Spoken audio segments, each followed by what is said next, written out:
Permata TV YouTube Indonesia dengan bangga mempersembahkan sebuah storytelling kekinian abad ini, diangkat dari karya besar Esa Mintarja yang sangat populer di masanya, berlatar belakang kisah tanah Jawa masa lampau dengan judul Kisah Api di Bukit Menoreh.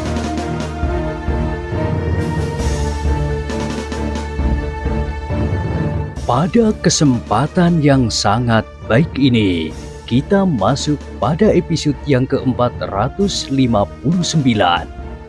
Selamat menikmati.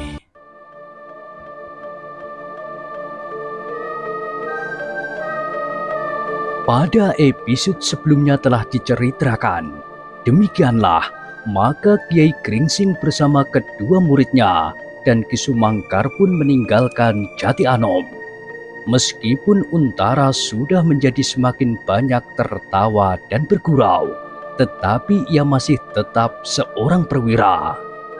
Kedatangan Kiai Gringsing dan rombongan kecilnya di Sangkal Putung telah disambut dengan gembira oleh Ki Demang Sangkal Putung. Dengan serta-merta mereka pun segera dipersilahkan naik ke pendopo. Aku kira Kiai berdua serta kedua anak-anak muda itu akan segera kembali, berkata Ki Demang. Kami terpaksa memenuhi permintaan anak Mas Untara untuk tinggal di Jati Anom beberapa hari, Ki Demang. Ketika aku pulang dari Jati Anom, aku tidak segera pergi melakukan tugas hari itu, karena aku menyangka bahwa kalian akan segera menyusul. Ternyata kalian kembali beberapa hari kemudian. Kiai Gringsing hanya tersenyum saja, sedang Swandaru berkata, "Sebenarnya kami juga akan segera pulang, Ayah. Tetapi ternyata dapur Paman Widura masih terus berasap." "Pantas," desis seseorang dari dalam pintu. Swandaru berpaling. Meskipun ia tidak melihat seseorang, tetapi ia tahu bahwa suara itu suara Sekar Mirah. "Hei, kau iri ya?" Sekar Mirah menjenggukkan kepalanya. Katanya, "Kenapa aku iri? Apa yang aku irikan? Jika aku tidak mengingat sopan santun, aku pulang sebelum pengantin didudukkan di depan sendong tengah." "Kenapa?" "Tidak seorang pun menghiraukan kedatangan kami. Seperti yang aku duga, hanya istri-istri perwira sajalah yang dipersilahkan duduk. Ayah pun tidak mendapat tempat yang baik, meskipun ayah datang jauh sebelum pengantin siap." "Ah," sahut ayahnya, "aku duduk bersama Ki Demang di Jati Anom. Dalam perhelatan, semua orang sibuk dan sudah barang tentu mereka tidak dapat menemui tamunya seorang demi seorang." "Ki Demang tidak jadi bermalam di Jati Anom?" bertanya Agung Sedayu memotong. "Aku sibuk sekali dengan pekerjaan yang bertimbun-timbun. Bendungan yang belum selesai, perluasan tanah pertanian mendesak hutan sebelah barat, karena terasa daerah kami menjadi semakin padat, dan gangguan-gangguan keamanan yang mulai terasa meskipun tidak menggelisahkan." Swandaru mengerutkan keningnya. Jawaban ayahnya terasa aneh di telinganya. Apakah hal yang dikatakan oleh ayahnya itu tiba-tiba saja telah tumbuh menjadi sesuatu persoalan yang gawat di Sangkal Putung? Semua yang dikatakan oleh ayahnya itu memang pernah didengarnya, tetapi kini ayahnya menyebut bahwa persoalan itu merupakan persoalan yang membuatnya terlampau sibuk. "Agaknya Sekar Mirahlah yang memaksa ayah tidak bermalam di Jati Anom. Mungkin Paman Widura tidak sempat mempersilahkan mereka karena kesibukannya menerima tamu-tamu yang lain," berkata Swandaru di dalam hatinya. Tetapi bukankah hal itu wajar di dalam suatu perhelatan? Tetapi Swandaru tidak mengatakannya. Bahkan kemudian ia berkata kepada diri sendiri, "Untunglah bahwa ayah pun menyadari hal itu. Tetapi yang penting bagi Sekar Mirah, Kakang Agung Sedayu yang sibuk pula mengatur jamuan di belakang, tidak sempat menemui Sekar Mirah dan mempertemukannya dengan mempelai perempuan." Namun Swandaru itu pun tersenyum di dalam hati. Ia sadar bahwa dalam tingkat hubungan antara Agung Sedayu dan Sekar Mirah dapat menimbulkan persoalan-persoalan yang aneh-aneh, seperti cerita anak-anak muda yang kemudian sudah berkeluarga di dalam pertemuan-pertemuan dan di dalam pembicaraan sambil bergurau di gardu-gardu perondan. Mungkin aku akan menghadapi persoalan-persoalan yang serupa jika Pandanwangi merajuk karena aku terlampau lama tidak datang ke Menoreh. Aku akan menjadi pening, gumam Swandaru di dalam hati. Dan tiba-tiba saja ia menjadi gelisah. Sudah terlampau lama tidak mendengar berita tentang Menoreh, dan sudah terlalu lama hubungannya dengan Menoreh seakan-akan terputus. Hantu-hantu di Mentauk itulah yang gila, sehingga aku tertahan di sana untuk waktu yang cukup lama. Mungkin Pandanwangi menganggap aku tidak datang lagi kepadanya, atau ayahnya mengambil keputusan lain. Mungkin ada anak muda Menoreh sendiri yang berhasil mengambil alih persoalanku dengan Pandanwangi. Swandaru menjadi berdebar-debar memikirkan masalahnya itu. Namun ia tidak segera dapat mengatakannya pada saat itu. Tetapi semuanya sudah selesai. Tidak ada lagi persoalan yang akan menghambat. Mudah-mudahan Ki Gede Menoreh tidak menganggap bahwa aku sudah mati di perjalanan.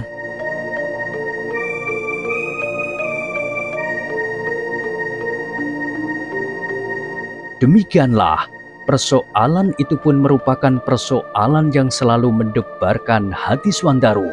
Seolah-olah ia tidak sabar lagi menunggu hari-hari berikutnya untuk pergi ke Menoreh. Bahkan ia berkata di dalam hatinya, jika ayah merasa terlampau sibuk dan tidak dapat bermalam di Jati Anom untuk semalam saja, apakah ayah juga akan berkeberatan untuk segera pergi ke Menoreh? Tetapi Swandaru tidak dapat mengatakan hal itu langsung kepada ayahnya. Karena itu, ketika mereka kemudian beristirahat di Gandok, Swandaru mengatakan hal itu kepada gurunya. Kiai Gringsing mengangguk-anggukkan kepalanya. Katanya, "Baiklah, aku akan mengatakannya kepada ayahmu. Mudah-mudahan ayahmu dapat meninggalkan kesibukannya barang 2 pekan untuk pergi ke Menoreh menghadap Ki Gede Menoreh itu. Kau benar. Jika hubungan ini terlalu lama terputus, mungkin Ki Argopati mengambil sikap lain." "Terima kasih guru. Aku segan mengatakannya kepada ayah langsung. Lagi pula, ayah tentu akan lebih memperhatikan kata-kata guru daripada permintaanku sendiri." Kiai Gringsing hanya mengangguk-anggukkan kepalanya saja, tetapi ia tidak dapat ingkar bahwa hal itu merupakan kewajibannya pula, karena muridnya bagi Kiai Gringsing tidak ada bedanya dengan anaknya sendiri. Sedang kedua muridnya itu kini sedang menghadapi masalah yang serupa. Tetapi persoalan Agung Sedayu sudah lebih jelas dari persoalan Swandaru. Meskipun secara resmi anak Mas Untara dan Widura belum datang menemui Ki Demang dan membicarakan masalah anaknya, namun agaknya orang tua Sekar Mirah sudah menerima persoalan itu seluruhnya. Persoalan yang menyusul adalah sekedar hubungan resmi, berkata Kiai Gringsing di dalam hatinya. Karena itu, maka Kiai Gringsing pun berusaha untuk mendapatkan waktu yang sebaik-baiknya. Di sore hari, Ketika mereka sudah menyelesaikan semua pekerjaan dan sesudah membersihkan diri, mereka pun duduk di pendopo bersama Ki Demang dan Ki Sumangkar di bawah nyala lampu minyak yang berkerediban disentuh angin.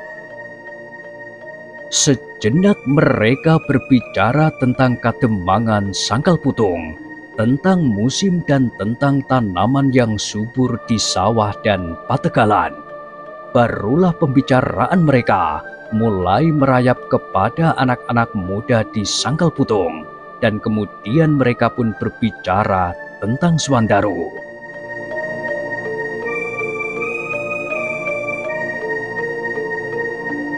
Kiai Gringsing tidak mau kehilangan kesempatan itu. Karena itu, maka ia pun segera mengulangi pembicaraan yang pernah disampaikan meskipun hanya sepintas, bahwa Swandaro telah membuat hubungan dengan seorang gadis di Menoreh, putri Ki Argopati, kepala tanah perdikan Menoreh. Ki Demang pun mengangguk-anggukkan kepalanya. Persoalan itu sedikit banyak sudah pernah didengarnya, namun ia masih memerlukan banyak sekali penjelasan. Apakah Ki Argopati benar-benar tidak berkeberatan, Kiai? Bertanya Ki Demang. Hal itu harus aku yakini sebelum aku berangkat, agar aku tidak sia-sia pergi menempuh jarak yang jauh, meninggalkan Kademangan yang sedang berusaha mengembangkan diri di segala bidang ini. Kiai Gringsing menarik nafas dalam-dalam. Alasan Ki Demang sebenarnya tentu bukan kesibukannya di segala bidang itu, karena perkembangan Sangkal Putung. Tetapi jika Ki Argopati menolak lamaran yang disampaikannya, maka hatinya pasti akan menjadi sangat sakit, apalagi ia datang dari jauh. Kiai Gringsing itu pun kemudian mengangguk-anggukkan kepalanya sambil berkata, pertanyaan itu wajar tumbuh pada Ki Demang. Apabila kedatangan kita tidak membawa hasil, maka alangkah sakitnya hati ini. Namun jika kita tilik dari kewajaran hidup, kita memang mempunyai dua kemungkinan untuk setiap permintaan, diterima atau ditolak. Sudah barang tentu, Ki Demang baru dapat mengambil kepastian setelah menyatakan permintaan itu dan mendapatkan jawaban. Bahkan kadang-kadang datang lamaran bagi seorang gadis oleh 2 atau 3 orang sekaligus, dan sudah barang tentu tidak semua akan dapat diterima. Ki Demang pun mengangguk-anggukkan kepalanya. Katanya kemudian, iya Kiai, demikianlah memang seharusnya.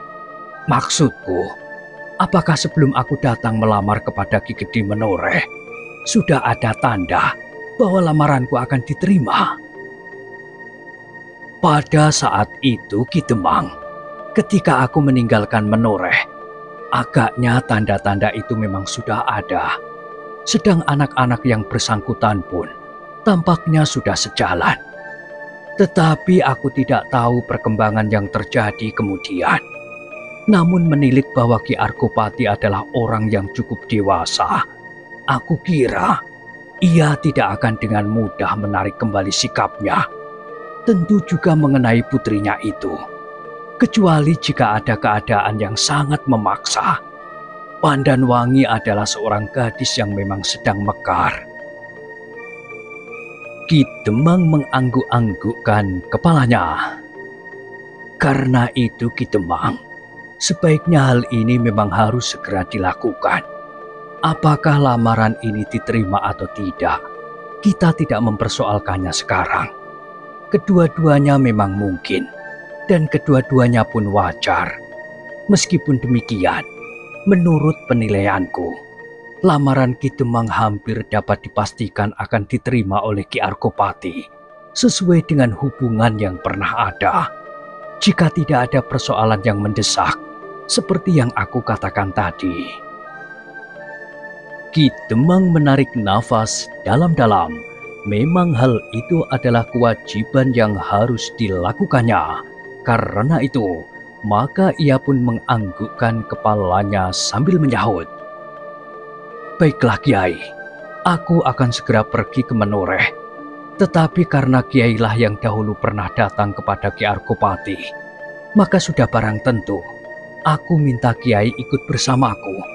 Apalagi Kiai adalah guru Suwandaru, yang tentu juga sekaligus akan ikut berkepentingan dengan persoalan anak itu. Tentu aku tidak berkeberatan Ki Demang. Aku akan pergi ke Menoreh. Bagaimana dengan Ki Sumangkar? Bertanya Ki Demang. Ki Sumangkar menarik nafas dalam-dalam. Kemudian ia pun menyahut. Terserahlah kepada Ki Demang. Apakah aku perlu menyertainya atau tidak? Aku tidak mempunyai pilihan sendiri untuk itu. Ki Demang merenung sejenak. Lalu katanya, mengingat perjalanan yang jauh, alangkah baiknya jika Ki Sumangkar pergi bersama kami. Banyak kemungkinan dapat terjadi di perjalanan. Apalagi suasana yang kini hampir tidak menentu. Di perbatasan yang kabur antara Pajang dan Mataram, akan dapat ditemui banyak persoalan-persoalan di luar dugaan. Seperti yang aku dengar, hantu-hantu alas Mentawai yang ternyata terjadi dari orang-orang yang mempunyai kepentingan tertentu. Orang-orang yang menyerang rumah anak Mas Untara yang dihuni oleh para perwira. Dan barangkali banyak lagi hal yang serupa meskipun bentuknya berbeda. Jika demikian, kita akan pergi dalam sebuah rombongan kecil, sahut Ki Sumangkar. Sudah barang tentu, anak Mas Agung Sedayu akan ikut serta bersama kita. Dan bagaimana dengan Sekar Mirah?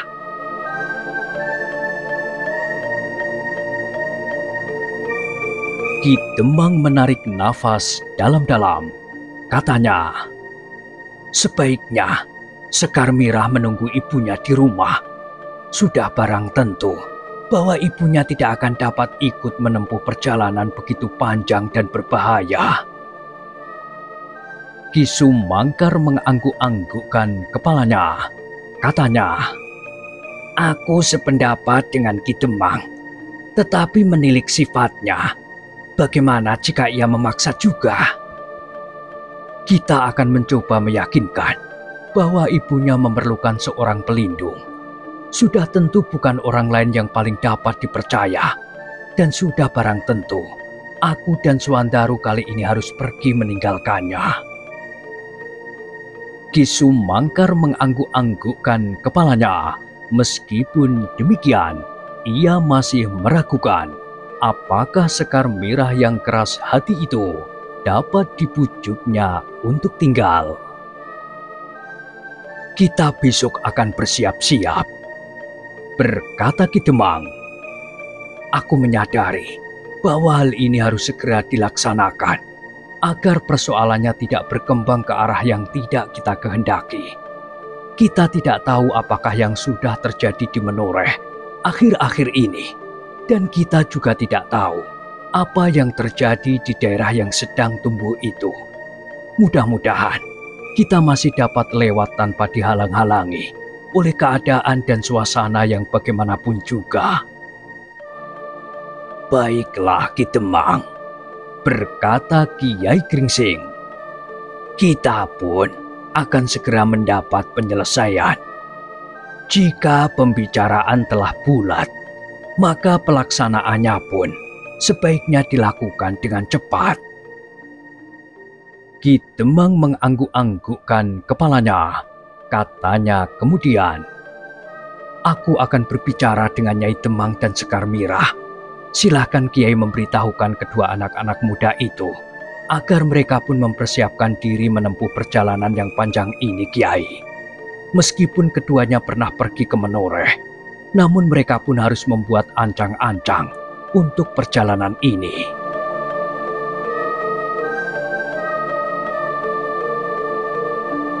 Demikianlah Maka malam itu juga Ki Demang di Sangkal Putung telah berbicara dengan istrinya tentang rencana kepergiannya ke Menoreh.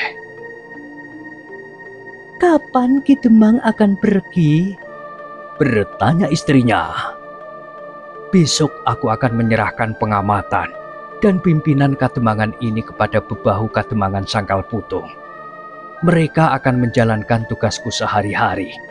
Tetapi mereka tidak akan mengambil tindakan yang sangat penting yang menyangkut perubahan apapun di Sangkal Putung. Besok lusa, aku akan menyiapkan bekal dan minta diri kepada orang-orang tua bersama Swandaru. Jadi hari berikutnya lah aku akan berangkat. Begitu tergesa-gesa? Istrinya menjadi heran. Tentu tidak mungkin. Jika kau mengikat seorang gadis, tentu harus membawa barang-barang yang umumnya dipergunakan sebagai pengikat, pakaian sepengadek, dan beberapa jenis barang lainnya. Aku belum akan memberikan peningset. Bukankah kita belum pernah melamarnya dengan resmi? Jika semua persoalan telah selesai, barulah aku akan pergi lagi membawa peningset itu. Nyai Demang mengangguk-anggukkan kepalanya, lalu ia pun bertanya, Siapa saja yang akan pergi bersama Ki Demang? Kiai Gringsing yang pernah merintis pembicaraan dengan Ki Gede Menoreh. Kemudian sudah tentu Swandaru sendiri, Angger Agung Sedayu, dan Ki Sumangkar. Bagaimana dengan Sekar Mirah? Biarlah ia tinggal di rumah mengawanimu. Ia bukan saja anak kita, tetapi ia adalah pelindung yang dapat dipercaya. Sekar Mirah sekarang memiliki kemampuan yang jauh lebih besar dari kemampuan Ki Jogoboyo jika di rumah ini datang sesuatu yang membahayakan. Bagaimana jika ia ingin ikut? Karena Ki Demang pergi bersama dengan anak Mas Agung Sedayu dan gurunya Ki Sumangkar. Aku akan berbicara. Panggillah anak itu sebentar jika ia belum tidur. Sejenak kemudian maka Sekar Mirah pun telah duduk bersama ayah dan ibunya. Tampaklah bahwa ia menjadi gelisah. Bahkan Sekar Mirah menyangka bahwa ayahnya akan berbicara tentang dirinya sendiri. Tetapi ketika ayahnya sudah mengatakan maksudnya, tiba-tiba saja ia tidak lagi menjadi gelisah. Tetapi seperti kekecewaan telah melonjak di hatinya. Sebenarnya ada keinginan di dalam hatinya bahwa persoalannya pun sebaiknya segera diselesaikan. Tetapi sudah barang tentu, sebagai seorang gadis ia tidak dapat mengatakannya.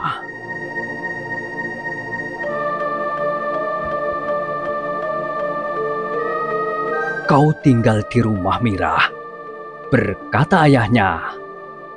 Aku ikut. Sekar Mirah bersungut-sungut. Kau tinggal di rumah? Semua orang pergi dan aku tinggal di rumah. Justru karena semua orang pergi, kau mengawani ibumu. Jika kau juga pergi, maka ibumu akan tinggal di rumah tanpa seorang kawan pun. Kenapa ibu tidak pergi sama sekali? Bukankah akan lebih baik jika ayah datang berdua bersama ibu? Tentu, tetapi perjalanan ke Menoreh bukan perjalanan yang pendek. Bukankah kau pernah pergi ke sana? Kau dapat membayangkan bagaimanakah sulitnya jika ibumu juga pergi bersama kami. Sekar Mirah merenung sejenak, tetapi tampak membayang kekecewaan di wajahnya. Aku tidak akan pergi terlalu lama, Mirah. Kau tahu bahwa kini aku sedang sibuk dengan Sangkal Putung yang sedang berkembang ini. Kenapa aku tidak boleh ikut, ayah? Sudah aku katakan, ibumu tidak ada pelindungnya. Kau adalah pelindung yang paling baik baginya. Sekar Mirah menarik nafas dalam-dalam. Iya, Mirah. Berkata ibunya. Tanpa kau, aku menjadi sendiri. Bagaimanapun juga tentramnya Kademangan ini. Tetapi aku pasti masih juga selalu cemas. Jika aku sekedar menyandarkan keselamatan isi rumah ini kepada Peronda. Sekar Mirah tidak menyahut. Kepalanya sajalah yang kadang-kadang menengadah, kadang-kadang tunduk. Sebenarnya ia ingin sekali turut menempuh perjalanan itu. Selain ia dapat pergi bersama gurunya dan Agung Sedayu, ia pun dapat melihat keadaan yang berbeda dari yang dilihatnya sehari-hari. Tetapi ketika terpandang wajah ibunya yang suram, maka ia pun berkata, Baiklah ayah, aku akan mengawani ibu di rumah. Terima kasih Sekar Mirah, aku akan pergi dengan tenang jika kau bersedia menjaga ibumu. Demikianlah, maka Ki Demang sudah mendapat keputusan untuk berangkat besok 3 hari lagi. Ketika Sekar Mirah bertemu dengan gurunya, maka gurunya pun memberinya nasihat seperti yang dikatakan oleh ayahnya.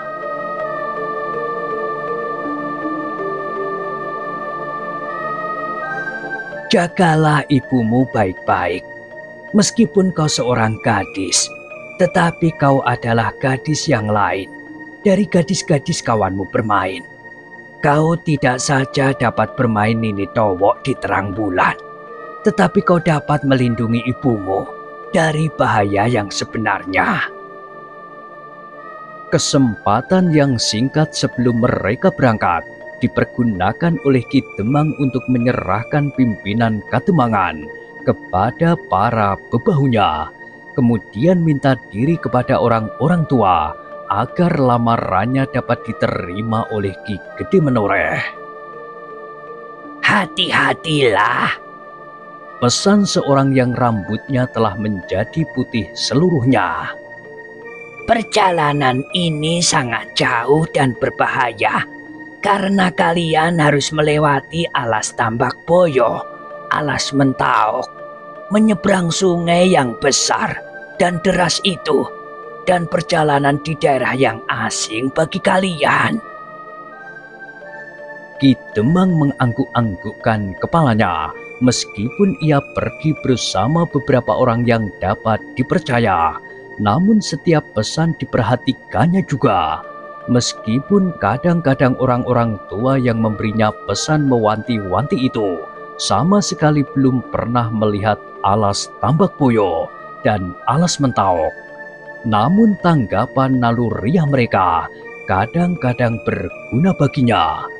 Dan atas pesan orang tua yang rambutnya sudah memutih itu, Ki Demang menyahut, "Terima kasih Paman, perjalanan ini memang perjalanan yang jauh." "Dengan siapa kau akan pergi?" "Dengan Suwandaru dan beberapa orang lagi." "Kau tidak membawa Ki Jogoboyo?" "Tidak, Paman." "Oh, bawalah dia. Orang itu akan dapat memberikan perlindungan kepadamu dan kepada anakmu." Ki Demang mengerutkan keningnya, tetapi orang itu memang tidak tahu bahwa Suwandaru sendiri mempunyai kemampuan melampaui Ki Jogoboyo, karena orang tua itu sudah jarang-jarang keluar rumahnya. Tetapi Ki Demang menjawab, "Tenaga Ki Jogoboyo diperlukan di Kademangan ini, Paman. Ia harus melindungi tidak hanya 1-2 orang, tetapi beratus-ratus bersama-sama anak-anak muda Sangkal Putung." "Tidak apa-apa di sini. Kademangan ini cukup aman. Tetapi alas Tambak Boyo dan alas Mentaok itu sangat wingit. Bukan saja hantu-hantu penunggu pepohonan yang besar-besar dan batu-batu yang angker, tetapi juga penyamun-penyamun dan perampok-perampok yang masih banyak berkeliaran." Ki Demang mengangguk-anggukkan kepalanya pula. Jawabnya, "Aku akan sangat hati-hati. Meskipun aku tidak pergi bersama Ki Jogoboyo, namun aku pergi bersama beberapa orang kawan yang dapat dipercaya." Tetapi mereka tidak akan memberi ketenangan seperti Ki Jogoboyo. Mudah-mudahan mereka dapat melindungi aku seperti Ki Jogoboyo. Orang tua itu mengerutkan keningnya, namun kemudian ia berkata, Jika kau yakin mereka dapat melindungi kau seperti Ki Jogoboyo, terserahlah. Aku hanya dapat berdoa, mudah-mudahan kau selamat dan cucu Swandaru dapat menemukan jodohnya. Ia berhenti sejenak, lalu katanya, Tetapi, kenapa ia mengambil perempuan yang begitu jauh? hati mereka telah tertaut. Di mana mereka bertemu? Di Menoreh. Apakah cucu Swandaru pernah pergi ke Menoreh? Pernah, belum lama ia kembali. Oh, Orang tua itu mengangguk-angguk, lalu katanya, anak-anak sekarang masih ingusan sudah sampai ke ujung bumi. Syukurlah ia kembali dengan selamat dan mudah-mudahan perjalananmu pun selamat pula. "Terima kasih, Paman. Kami yang akan berangkat mohon pangestu." Demikianlah orang-orang tua yang lain pun berpesan serupa. Bahkan para bebahu Kademangan Sangkal Putung yang mengetahui siapa Kiai Gringsing, Ki Sumangkar, Agung Sedayu dan Swandaru sendiri pun berpesan agar mereka berhati-hati.